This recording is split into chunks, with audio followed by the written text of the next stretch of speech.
Maneno's win came despite a heavy effort by the Wiper Party to win the seat, as various leaders, including Deputy President William Ruto and Makueni Governor Kivutha Kibwana, saw the result as a sign of political change. Calvin Kodalo with that story.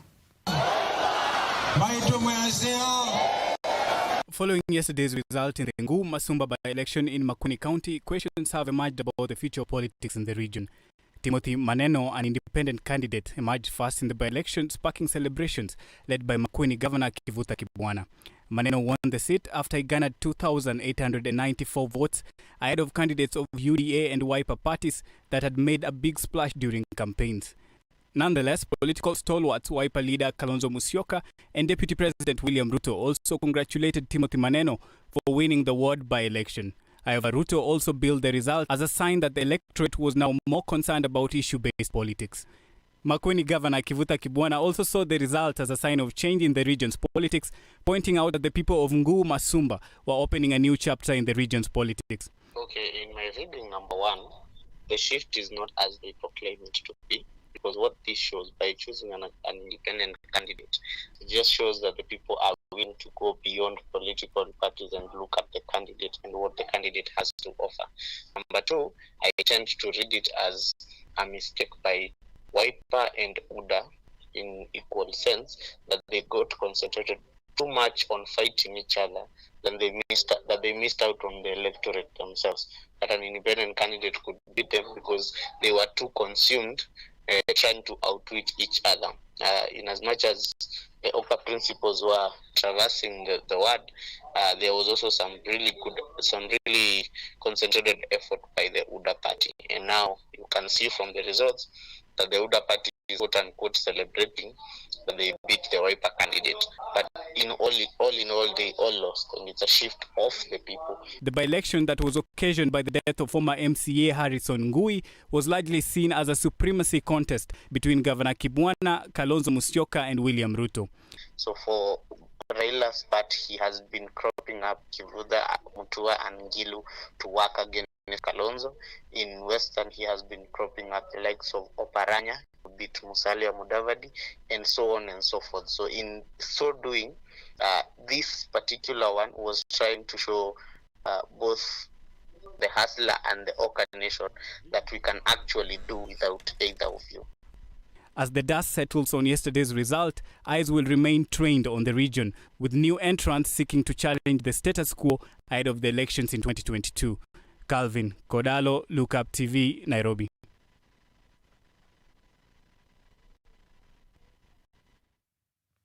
Right, that story by Kodalo takes us to a very fast break here on Trending News. And just to bring you up to speed, Timothy Maneno won the MCA seat. He's now the MCA-elect of Nguu Masumba ward with 2,902 votes against Daniel Musau of UDA party, who got 2,219 votes.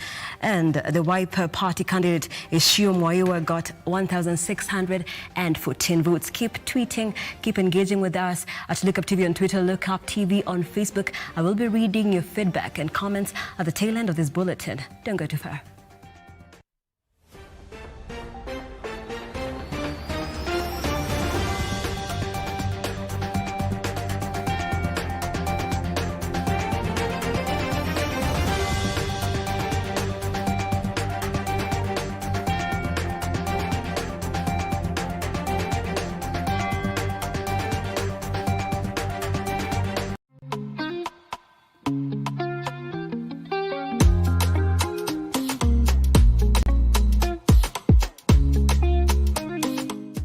To grow your business, broadcast your sermon, share birthday wishes, make funeral announcements, produce adverts and documentaries, then book and advertise with us today by calling us on +254 700 893 542 700-893-542 or email us on sales@look-up.tv.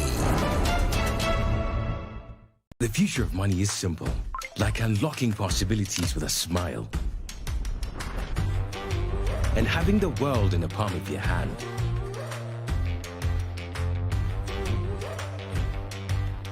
It's the ability to touch many lives at the same time and turn your dreams into reality. It's forgetting and still remembering. Simple is having everything that you love in one place.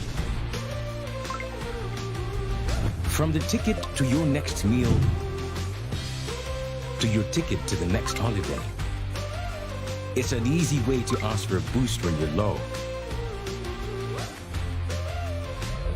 And keeping track of everything on the go.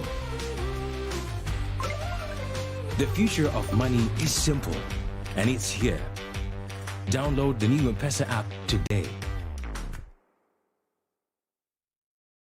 Nairobi, are you ready? October is Dyslexia Awareness Month and the whole world will go red for dyslexia. Join us on 28th of October. Wear the red outfit as we light up the UAP on Mucho Red for dyslexia. Where will you be watching the glow from? Does your child write B instead of D? Is your child phobic to the red pen due to the numerous X wrongs they get from teachers' marking pen? Do they refer to your child as a slow learner? Your child is simply dyslexic. To be part of the sponsor and for more information about dyslexia, kindly contact 0722 380 952. Let's go red for dyslexia.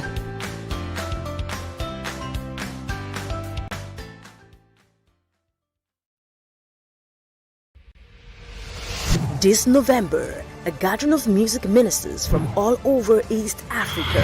It's Kenya Music Ministers Conference with Mavo Jokes. Theme: the music, the minister, the mandate. Date: Saturday, November 6, 2021. Time: morning session 9 a.m., evening session 5 p.m. Venue: Tabernacle of Grace City of Hope at City Square House behind Kenya Cinema, Nairobi, Kenya. Also ministering Jackie Kelvin, Rosemary Njage, Size 8 Reborn, Anthony Musembi, Messalina, Promise Prince, Agusan Sunday, Irene Seeger, and many more. Hi there, music is beyond the melody, the rhythm, and even the lyrics. Music is spiritual. The gospel in this end time will only travel to the ends of the earth, except on the wings of music. My name is Mavo Jokes. I'm an international music minister and author and also a teacher of the word. Do not want to miss this meeting for anything wherever you are. I'll see you in Kenya. God bless you. This conference will also be aired live on YouTube at Mavo Jokes TV. Do subscribe and connect live.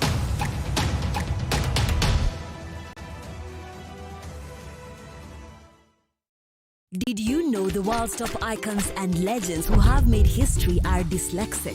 Dyslexia is a learning disorder that is characterized by difficulty in reading due to problems with identifying speech sounds and learning how they relate to letters and words. Dyslexia affects areas of the brain that process language. Symptoms include delayed speech, learning new words slowly, and a delay in reading.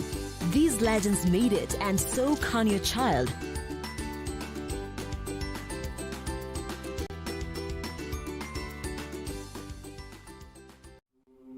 Welcome to Look Up Guest House, Retreat and Prayer Center. When you first come in, we will be happy to receive you at our reception, then proceed to our cozy and well-equipped accommodation facilities. We aim to provide our guests with a unique, comfortable, and worthwhile experience. Here at Look Up Guest House, we provide our guests with a continuous supply of room amenities.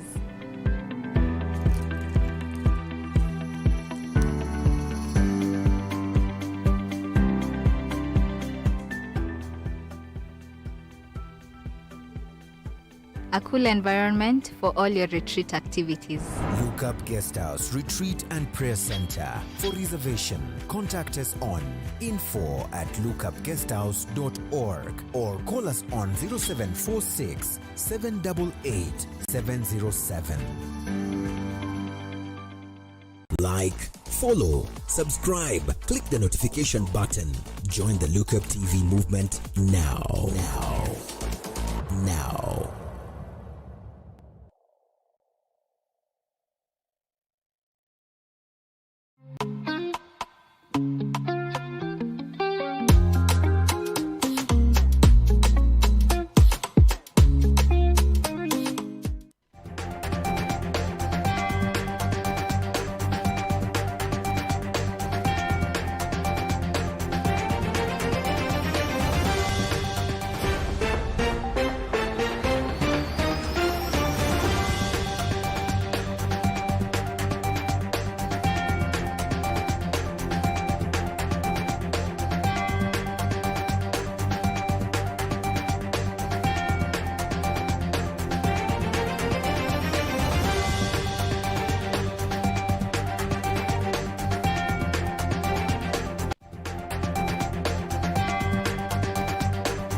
Welcome back. Thank you so much for staying with Look Up TV. The hashtag is trending is at Look Up TV on Twitter and Look Up TV on Facebook. You can also text us with the SMS number that is below your screen. And let's continue. As the 2022 general elections approach, different political leaders have continued to drum for support for different parts from the country. Today, the two top presidential aspirants, Deputy President William Ruto and ODM leader Raila Odinga, have continued with their campaigns in Coast Region and Rift Valley, respectively. David Kasimbele with more.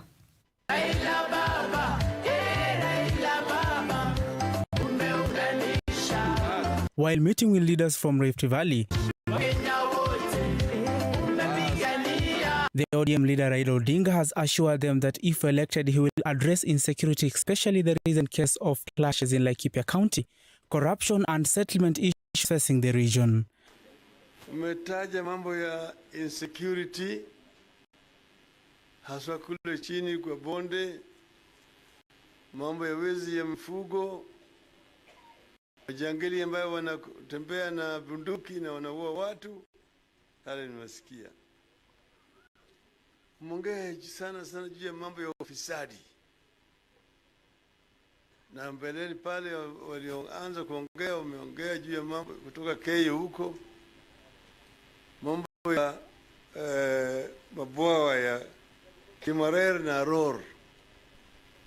Na ile pesa ambayo ilikuliwa huko. Na vile vile manake kulikuwa na mahitaji ya kujenga hizo mabwawa. Raila has also addressed the issue of importation of agriculture produce from neighboring countries, which increases the cost of farming, therefore lowering the cost of living. Sasa hapa mekuja mambo ya kilimo. Manake hii ndiyo gala ya Kenya. Bonde la Ufa.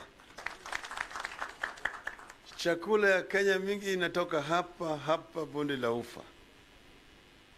Kwa hivyo umeongea juu ya mambo ya ngano, wheat, maize, tea, coffee, milk, cotton, na kadhalika.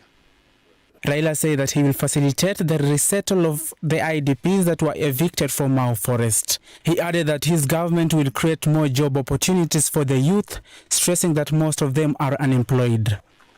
And to sustain it there for 15 years, then he will be able to achieve what he wants. There's nothing wrong if Vietnam can come from a shattered economy, fighting for over 40 years, and attain a growth of 15%, Kenya can do it. They have done it. They did it in Korea. They did it in Malaysia. And why not Kenya? We can do it.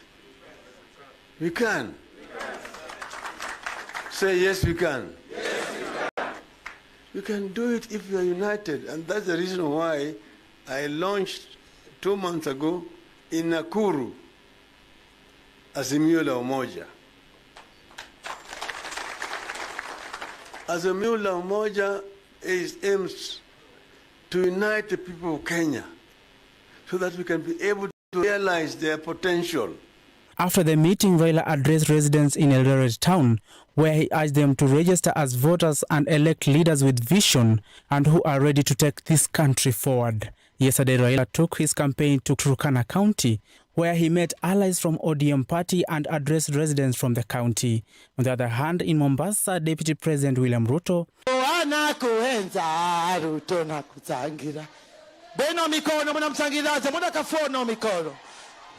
has continued with his political campaigns, today meeting with residents in Vitengeni in Kilifi County.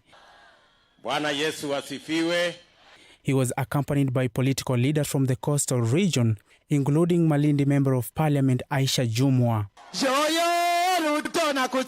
Ruto said that the government should address the issue of lack of food. Recently, the coast region has been facing food shortages, and many of the residents and livestock have succumbed to the drought and famine.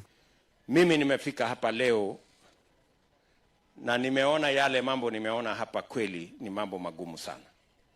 Nimekuja wakati mwingine mpaka mlima wa ndege. nikakuta kule Mlima wa Ndege bado kuna tatizo kama hili la baa la njaa, kiangazi, hakuna chakula. Na ni jambo la kusikitisha sana kwamba katika Kenya ya karne hii bado tuko na tatizo kubwa ya watu kukosa njaa ama kukosa chakula. Na ndio tulikuwa tumepanga, tukaweka katika mipango ya serikali pale 2017, tukasema tutaweka pesa nyingi kwa mambo ya kilimo, ndio wakulima wapate mbegu, wapate mbolea, tuwapatie maji na tuwatafutie soko ya yale mazao yao, ndio mbali na kuweka chakula ya kutosha kwenye tumbo, pia muwe na soko ya kuuza, muweze pia kuwa na pesa ya kuweka kwa mfuko. Ruto is expected to be wooing the coastal region, which is believed to be Raila's backyard. He started his tour yesterday and is expected to be in the coastal region for 6 days. David Kasembeli, Look Up TV, Nairobi. Hebu mnisalimie hewani hivi. Bwana Yesu asifiwe. Thank you, Kasembeli, for that report, and keep it Look Up TV for all of that political campaign ahead of the 2022 elections. Moving on, just hours after the EPRA announced reduced fuel prices, over 220 members of the parliament have skipped an important session in the National Assembly to discuss tax cuts on fuel and cooking gas in the country. The debate was to pave way for the consideration of a bill by the National House Finance and Planning Committee, which recommended a reduction of from 8 to 4% value-added tax on petroleum products. Despite immense public interest in the fuel prices across the country, only 80 members of parliament out of 349 member House were present when debate on the recommended fuel taxes reductions was opened in the National Assembly. The move by legislatures to snub the session raises many questions without providing answers on what their real priorities are.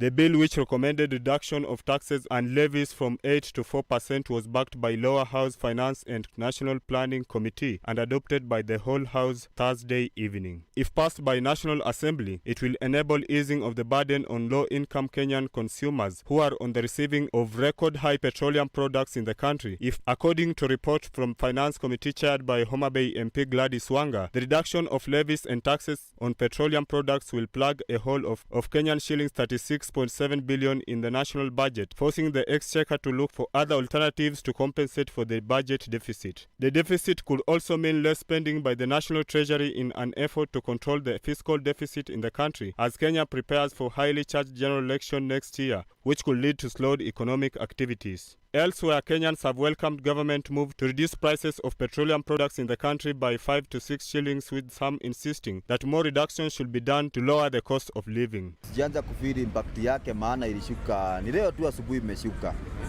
Sasa tunangojea tuone vile siku itakuwa, although hiyo bei nao imetufeva kiasi, na tungeomba ishuke bado chini kabisa kuliko hapo. Sasa wafanye biashara wa bodaboda tuweze kusaidika. Ikienda sawa, wakipunguza bei tena kidogo, najua itakuwa na impact, kwa sababu sisi tumekuwa tukienda hasara kwa muda. Kwanza wapandishe hiyo bei, tumeumia sana.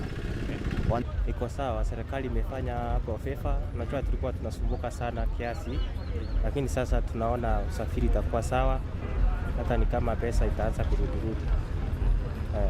Ina affect in a positive way. Yeah, not a negative way, in a positive way. Juu hata kwenye tunanunua smoki zimeongezewa juu ya mafuta. Sasa tutafurahi sana ikiteremuka juu hata hizo smoki zinatoka huko na magari. Yesterday, Energy and Petroleum Regulatory Authority reduced petrol and diesel prices by 5 shillings and kerosene by 7 shillings in its monthly price review. Indakwa Were, Look Up TV, Nairobi.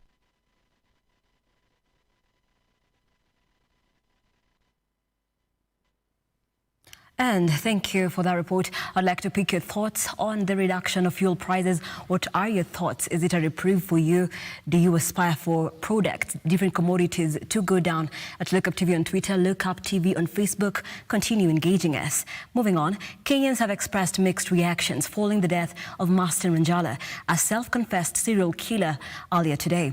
Masten Milimo Wanjala was beaten to death by a mob in Muhea village in Bungoma County after he was spotted by school kids who were heading to school. His death comes only 2 days after he escaped from Jogo police station in Nairobi. 3 police officers who are accused of aiding his cell escape have been freed on bail. Shadrach Kareria tells us more.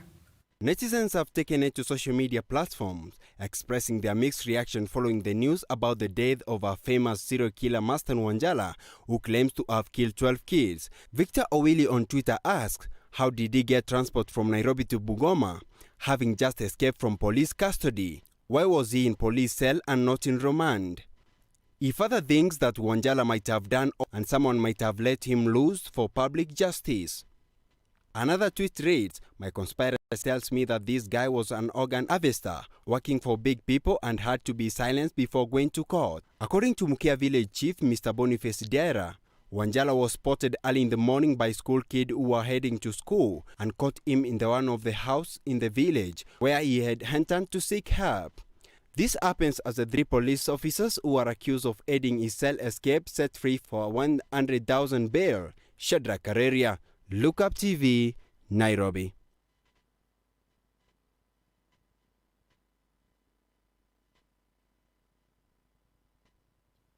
Thank you for that report. Now, President Uhuru Kenyatta has made history as the first African head of state to meet U.S. President Joe Biden. His visit to New York has been nothing short of success, from chairing the United Nations Security Council to securing Johnson & Johnson vaccine, not only for Kenya, but for the rest of Africa.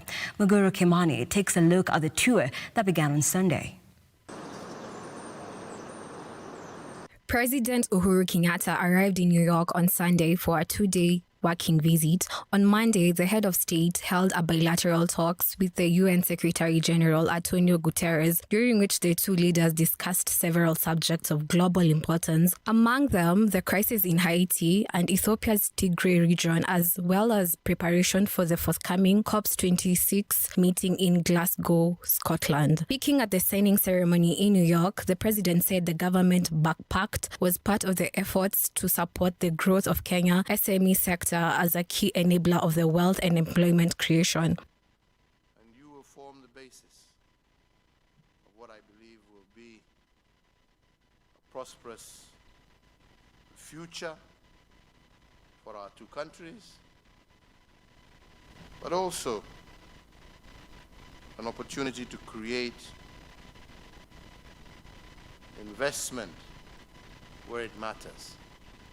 The agreement signed between KEPSA Kenya and CCA provides a framework for Kenyans and American businesses, especially the small medium enterprises, to partner through information sharing, training, logistics, and financing. The president stressed that exclusion of people and societies based on their identities was often institutionalized in governance and economic relations at national and global level, resulting to inequity. The president stressed that exclusion of people and society based on their identities was often institutionalized in governance and economy relations at national and global level, resulting in inequality. He underscored that this often leads to bitterness and frustration, which is vulnerable to exploitation, leading to deteriorating trust in institutions and weakening of state legitimacy. The president regretted the global mismanagement of the COVID-19 pandemic, saying vaccine nationalism, travel bans, and red listing of countries were a clear indicator of the international community's inability to manage diversity. President Uhuru Kenyatta also became the first African leader to be hosted by President Joe Biden at the White House on Thursday. They discussed efforts to defend democracy and human rights, advance peace and security, economic growth, and how to tackle climate change.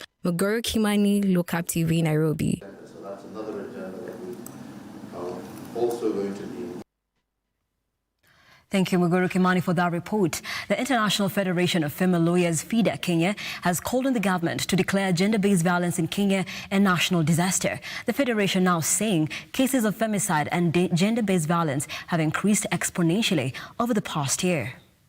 In their continued fight for the rights of women, the Federation of Women Lawyers, FIDA, has called on the government to declare gender-based violence a national disaster. According to Human Rights Watch, cases of gender-based violence became more severe during the COVID-19 pandemic, during which curfews and restrictions on business were set in place. Cases of teenage pregnancies have also risen at a very alarming rate. Many cases of gender-based violence go unreported because many of the perpetrators are closely related to the victims of these heinous crimes. In their report, Human Rights Watch asked the government that in their efforts to support Kenyans adversely affected by the pandemic, they should also put in place contingencies to protect women against gender-based violence, allocate sufficient resources to county governments to establish shelters and safe spaces in each county across the country, to work closely with non-governmental organizations that have established safe houses for gender-based violence survivors. This past Wednesday, Kenya launched the National Police Service Integrated Response Gender-Based Violence Operational Document, POLICA, aimed at taking a multi-sectoral approach to tackling the societal challenge that is gender-based violence in Kenya. Deborah Mukeni,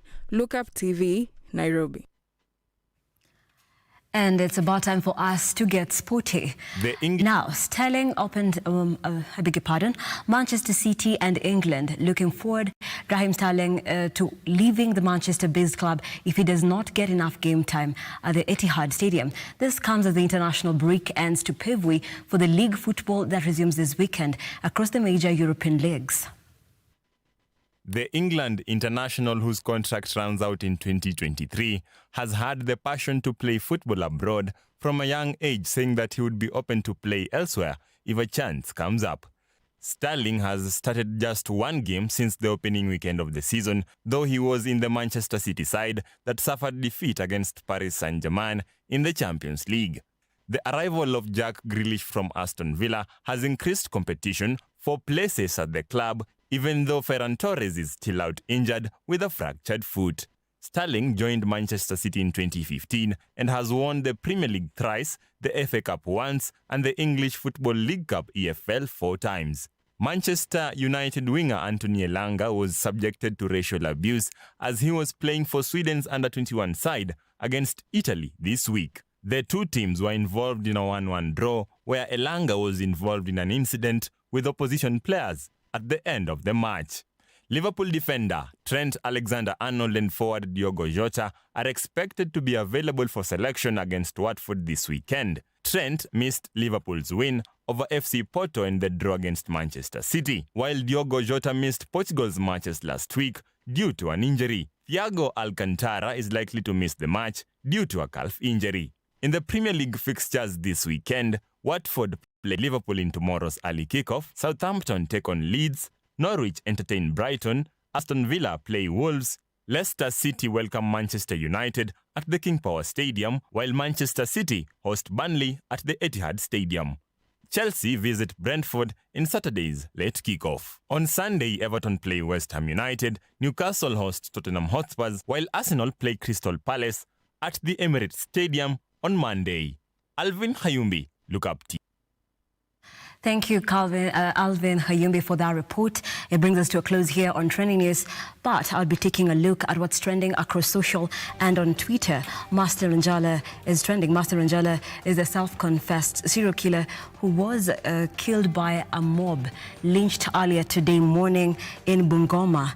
And just to sample some of your feedback on the same, Cyprian Nyakundi says, notorious killer Master Njala killed by his Muhea village mates who found him hiding. And Abuga Makori says, repercussions of failing to respect the law. Master Njala escapes from police custody, runs to Muhewa village in Bungoma. Wananchi take his life. What was difficult to remain in custody? Well, those are his thoughts, Abuga Makori. And just to sample a few more, self-confessed serial killer was not lynched but rather beaten to death. That is Mark Anthony Waitake's sentiments. And Real Marsh says he was lynched in his home village in Bungoma. So the police were looking for him everywhere except his home. Those are questions raised by Real Marsh right here. And the 3 police officers arraigned over the escape of the serial killer. They have to be brought to book. Those are the thoughts of Mashi Kasidi. And just to read one more before we close, the suspect, Master Njala, killed in Bungoma. The guy was safer in a police station. Those are the sentiments of Robert Alai. And that is it from us here on Trending News. Do keep it Look Up TV for our subsequent bulletins and, of course, a very educative, entertaining programming over the weekend. I am Nancy Nalima. Do have yourselves a pleasant evening.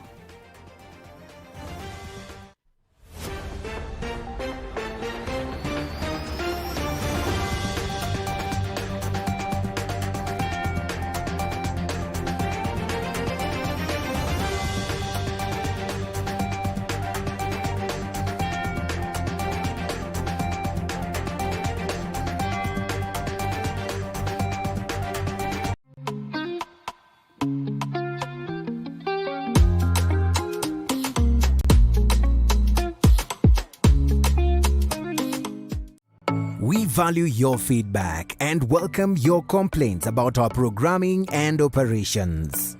Feel free to get in touch with us through 0700 893 542 or send us an email to views@look-up.tv. We can't wait to hear from you.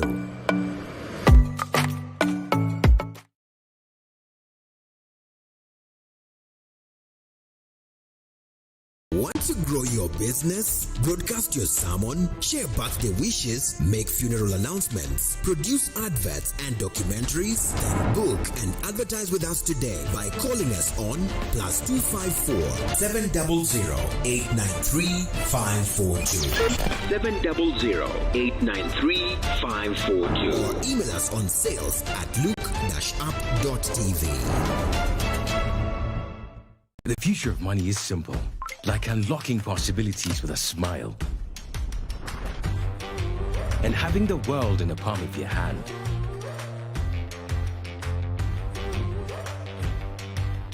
It's the ability to touch many lives at the same time and turn your dreams into reality.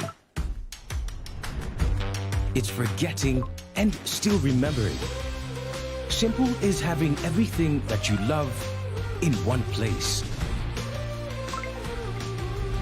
From the ticket to your next meal, to your ticket to the next holiday. It's an easy way to ask for a boost when you're low. And keeping track of everything on the go. The future of money is simple, and it's here. Download the new M-Pesa app today. Oh, hi. Oh, the script. I have been trying to edit this script for such a long time. It just doesn't seem to make so much sense. I mean,